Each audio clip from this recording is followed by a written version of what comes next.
Ал үчүн биринчи кезекте Play Marketке киребиз. Play Marketке жазабыз поисковикке Таво деп жазсаңыздар чыгат. Ушул значокту скачать этип алабыз, установить этип көчүрүп алабыз телефонубузга.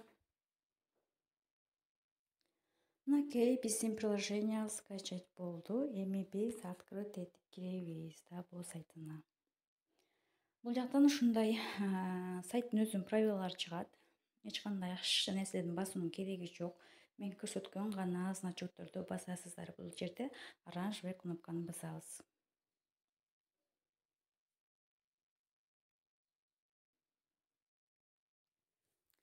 Мынакей биз Таво сайтына кирип алдык. Бул жакта мынакей товарлар чыгып калды. Баалары менен чыгып калды. Эми бул жерде биз Таво сайтына регистрация болушубуз керек. Ал үчүн ылдыйда турган оранжевый кнопканы да басабыз. Бул жактан болсо өзүбүздүн иштеп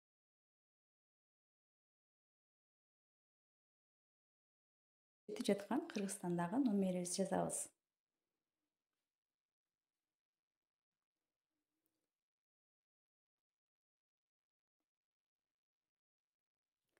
Мынакей мен Кыргызстандагы номерди жазып жатам. Азыркы видео учурунда ушул аягы кара болуп көрүнбөй калышы мүмкүн. Себеби бул жакта снимок экран кылынган болбойт. Номер жазып жаткан учурда өзүмдүн номеримди жазып жатам.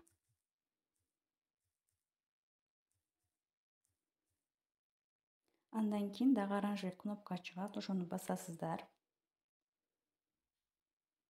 Эки жазуу чыгат.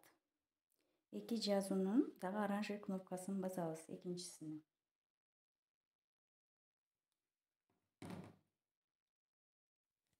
Подтвердить этебиз да. Андан кийин ушул значокту жылдырып коебуз. Мынакей биз уже регистрация болдук. Сайтыбыз ачылды. Бул жактан товарларды көрсөк болот. Эми кийинки сабактарды көрүңүздөр.